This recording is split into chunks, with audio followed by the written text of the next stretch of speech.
Well, it's good to be back with you on the last week of this series. Isn't it great to feel a little fall in the air? Oh, I love it. Back in 2016, ESPN ran a series that they called the Could Have Beens. And they noted that in sports, we're always looking for the next big thing, like who is gonna be the next big player, the star. And they observed in this series that the hype is often inaccurate and that reality often falls spectacularly short of expectations. And so what ESPN did is they asked their writers, a staff of 60 writers, to come up with the top 25 people, in their opinion, who were, the most significant instances of unfulfilled expectations. And this is who made the list. You're probably looking to see if one of your favorites is on that list. I'd like to focus for a few minutes on one of these guys. His name was Aaron Fernandez. In 2009, Aaron Fernandez was a junior at Florida. He was awarded with the John Mackey Award, which is annually presented to the best tight end in college football. The next year, the New England Patriots drafted him in the 4th round, and their plan was to join Hernandez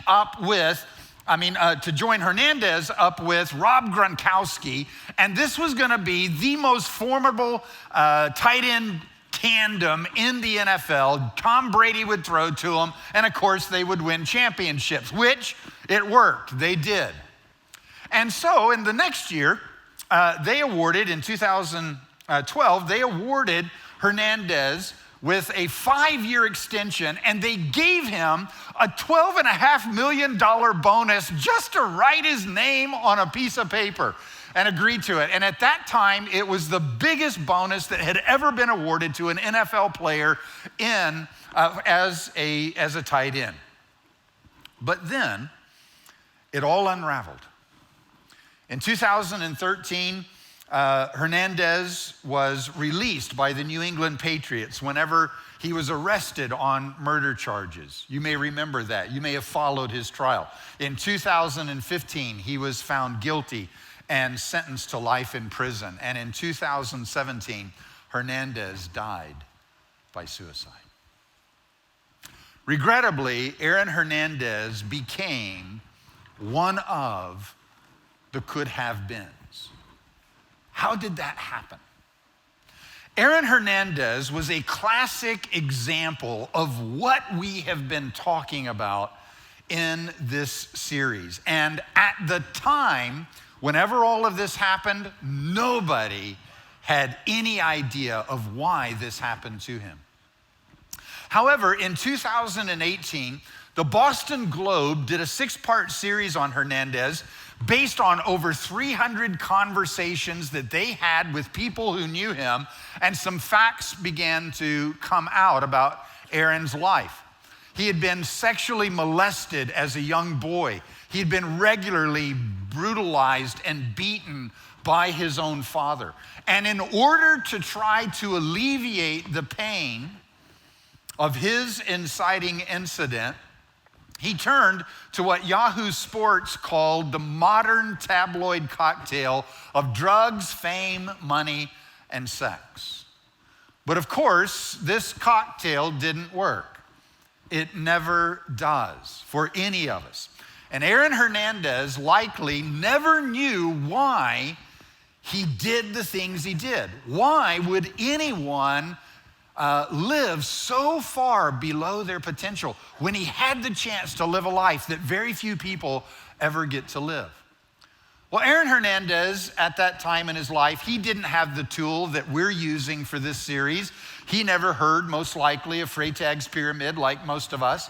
He had no idea that he had experienced an inciting incident, even though clearly he had as a young boy. The Boston Globe series brought that out. Hernandez didn't realize that he had a cocktail of all these things that he was using to try to alleviate the pain of his past. And because he didn't know these things, Aaron Hernandez was never able to turn the pain of his past into a purpose that would enable him to reach his full potential. And ultimately, because he lacked a purpose, he became a could have been.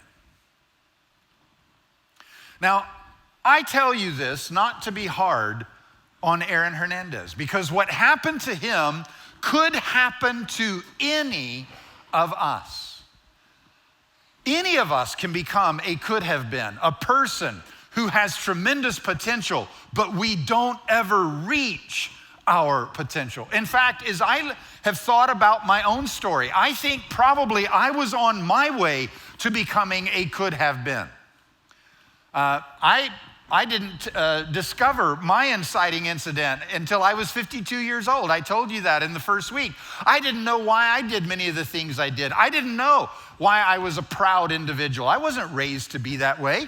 I didn't know why I was sometimes condescending toward other people. I didn't know why I was such a control freak in my own family and in my own house. And I'm not sure if everybody else could see this. I think maybe some people could, but I knew that I was becoming a could have been. I knew that I wasn't reaching my full potential. And you may have a sense of that in your life as well. Maybe your finances are just in a mess all the time. Maybe your children, your relationship to your kids is stressed and is, sort of strained, and so that's not going very well for you. Maybe your marriage just isn't working, and to be honest, today you don't know if you're going to be able to hold it together or not. Maybe you're underperforming at work. Maybe you're a person that other people avoid, or you're a person that no one really gives much responsibility to because they're not sure that you'll come through and do what they need you to do. Or maybe you just know you're angry, you're addicted, you're depressed. Your life isn't working. You're what we talked about in week 1. You've become a Rubik's Cube. Your life is like a Rubik's Cube. You're stuck in life. And you're manipulating it different ways, but you can't solve it. And you don't know how to make your life work. That's what this series is about. How can our lives change so that we live up to our full potential, so that we don't become a could have been? Because one thing I'm sure of, none of us in the room wants to make that list. So how do we change that? Well, part of what I just want to remind you of is that you were created by an all-knowing, all-powerful, benevolent God. And he did not create you for this. He did not create you to become a could have been. When he made you, he put his image in you. And because his image lives in you, you are full of potential. And when you live out your potential, when you live up to it for the benefit of others, y'all, this is as good as life gets. Whenever you live that way, you know my life is right. You know that this is how life is supposed to be. And y'all, this is how all of us want to live. But what I want to say to you today is that there is only one way that you can live up to your full potential, and that is to live your life with purpose. Because purpose is how we express our potential. At the end of the day, a satisfying, meaningful, productive, fulfilling life all comes down to our purpose. So what exactly is a life purpose? Well, to answer this question, I thought it would be good if we took an example actually from the life of Jesus, because we have a very clear one. Both the Gospel of Mark and the Gospel of Luke record for us one of the most incredible days in the life of Jesus. And I want to summarize that story for you, and then I want to end it with what Jesus said about his own purpose. Jesus was on a Saturday, he was in a little village, a little town called Capernaum, and he was following his own Jewish religious traditions, and he went to synagogue like every good person in that town did on that day. But Jesus was speaking in the synagogue session that morning. And right in the middle of his talk, kind of like what I'm doing right now, but their own version of it, a guy stood up and began yelling out at the top of his voice. And so they discovered that this man was actually possessed by a demon. Jesus, we're told, cast that demon out of that guy right there on the spot. And on that day, everybody left church saying, dude, that was different that day. And it's because Jesus was there. Well, whenever Jesus left, he was scheduled to have lunch at Peter's house. And Peter's mother-in-law was the one who was gonna cook lunch for him. But when they got there, they found out that she was sick. And now they got a real problem, right, guys? Because there ain't no food on the table and they can't cook it. And so they said, hey, Jesus, could you heal my mother-in-law? And he was happy to, and so he healed her right there on the spot. Well, word of these two events that happened on that Saturday morning, they spread throughout the whole village of Capernaum. And so that evening, right as the sun was setting, we're told that everybody around brought all their sick family members and friends to Jesus so he could heal all of them, and that he did heal all of them right there on the spot. And man, I want to tell you, there was a movement taking place in Capernaum. So the next day, Sunday morning, everybody got up and they were looking for Jesus because there was this buzz about him. Y'all, he could have done anything. He could have said anything and the people would have followed him. He could have run for mayor and he would have been elected hands down. He could have set up a business and used it to make lots of money. And Peter, who actually came from a business family in Capernaum, Peter saw all of this happening. And so he went looking for Jesus. And this is what he said when he finally found him. He said, everyone is looking for you. What would Jesus do? Would he run for political office? Would he open up a Twitter and Instagram account to turn his fame into advertising money and earn millions of dollars that way? What would he do? Well, I want you to look at how Jesus responded. He said, I must preach the kingdom of God to the other cities also, because for this purpose I have been sent. Jesus's purpose guided him in his response at a critical moment in his life. And y'all, this is what a purpose does for us. It guides our lives, particularly at critical moments. That's what it would have done for Aaron Hernandez if he had known his purpose. And I highlighted the three Greek words that actually are translated because for this purpose right here. I highlighted them for you because they actually explain to us what a purpose is. Now, the first thing I want to just tell you is that none of these three Greek words, hati, eis, tuta, none of them actually mean the word purpose. They all mean something else. But together, they're translated into English as because for this purpose. Hati is a word that actually refers to the reason or the cause for something. And so a purpose is a cause. A purpose is the reason that you and I get up every day. It's the cause that we give our lives to. Eis refers to the end goal. And so a purpose has a goal to it. It's the end goal that we are trying to reach. It's living up to our full potential. And then tuta refers to the mission in Jesus's life, which in this case, he said right up front, I must preach the kingdom of God. That is why Jesus came, to declare that he was the king and that the kingdom was there and to offer it to the Jewish nation. And so Jesus said, this is my mission, Peter. I can't open a Twitter account. I can't open an Instagram account. We can't set up a business here. I'm not gonna run for mayor. I'm not gonna murder somebody. I'm not gonna do this. I'm not gonna do that. I'm gonna do this because for this purpose I came. And y'all, it works the same way for you and me. A purpose is a cause or a mission to which we give our life. And because Jesus knew his purpose, it guided everything. It informed his identity. He knew who he was. It even informed his schedule.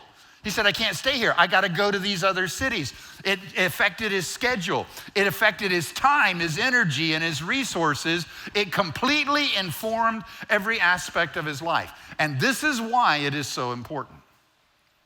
And I want you to listen to this.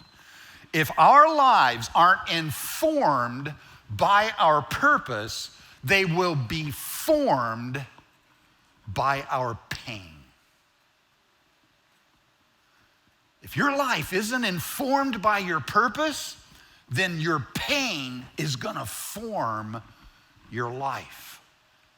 And that is what happened to Aaron Fernandez.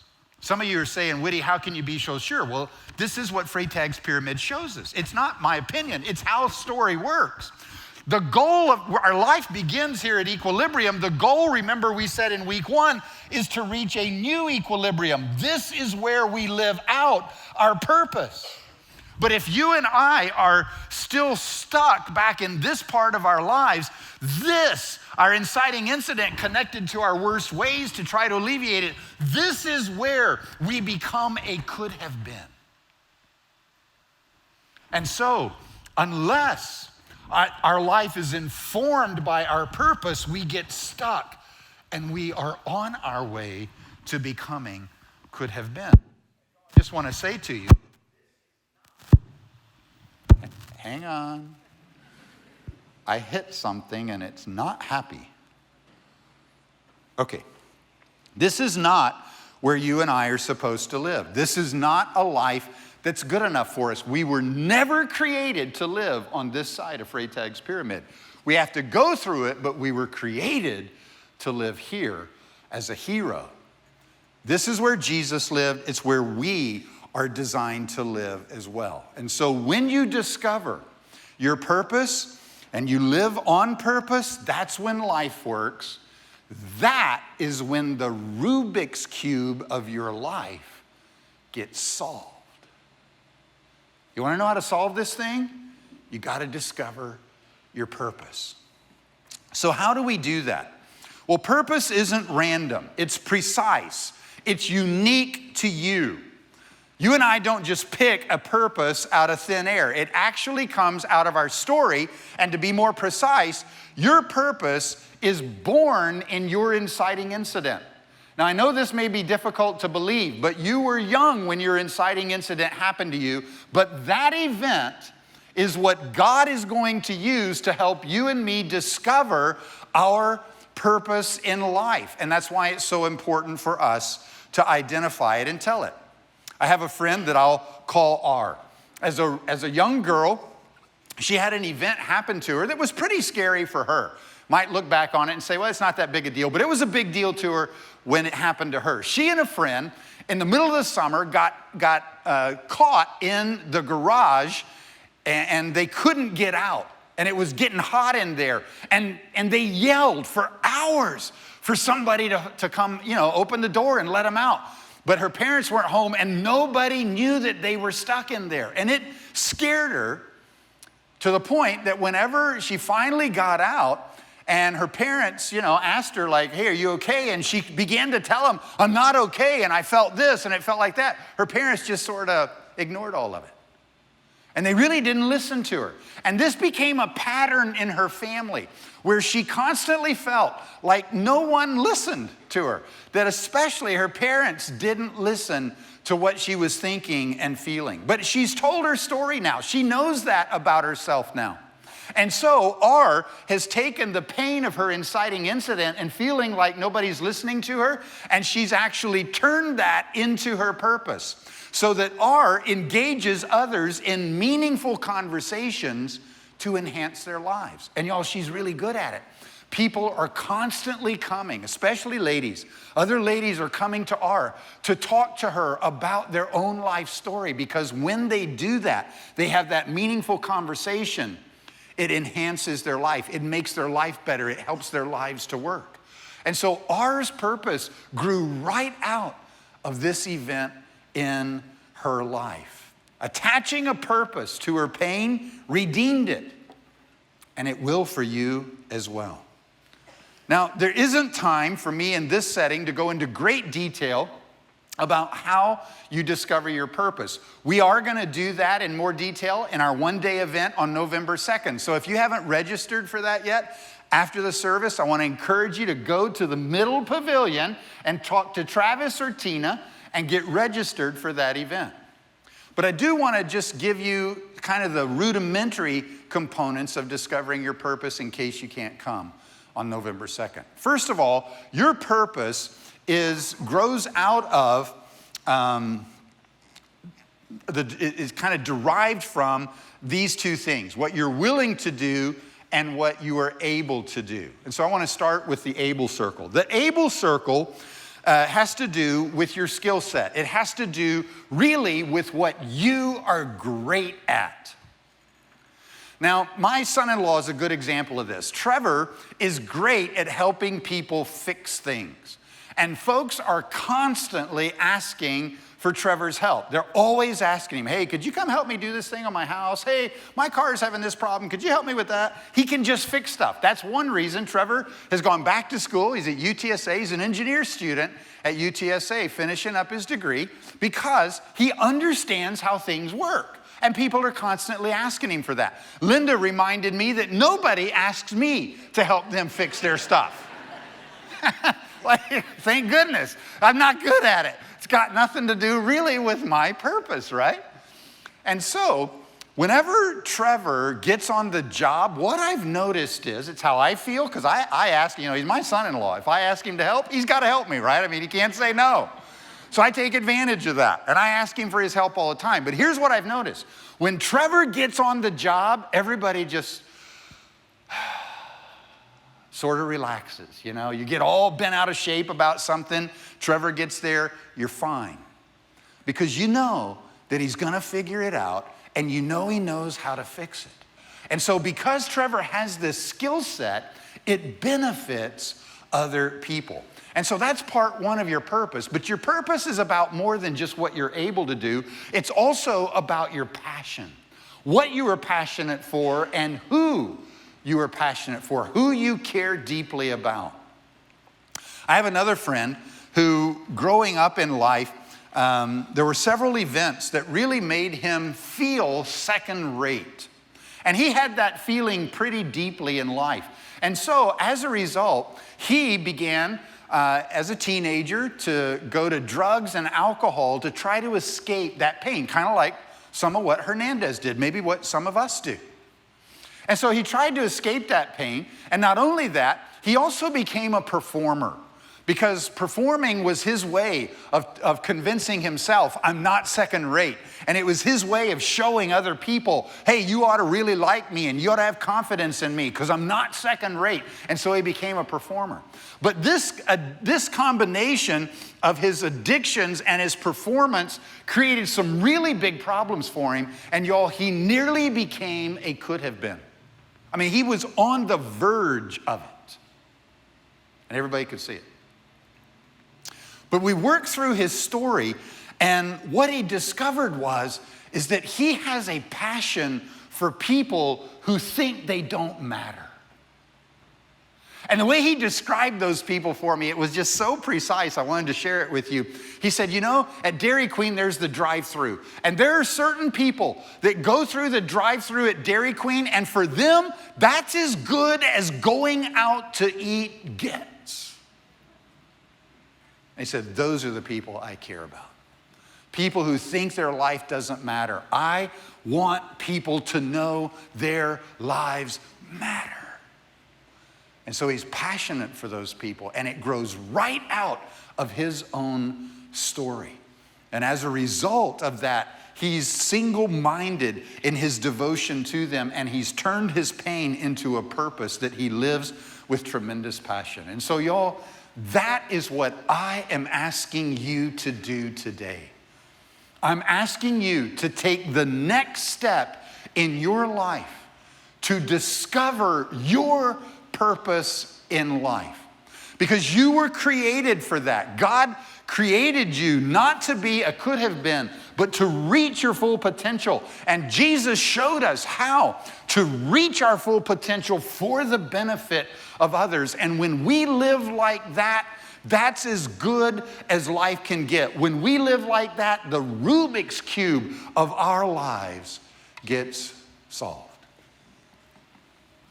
I know a guy who lost everything. He was a significant business leader. He led a multi-million-dollar company. He employed hundreds of people. He was known and respected in his industry. And through a series of events that he caused them. Nobody else did. He caused them. It almost turned him into a could have been. But we met up and we began looking at his story, and he worked hard at it. And he's done everything that I've asked you to do in this series. He wrote 16 pages, single-spaced, on his own story. He discovered his inciting incident and the pain that it caused to him. Then he recognized how he had tried to alleviate that pain through his worst way behaviors.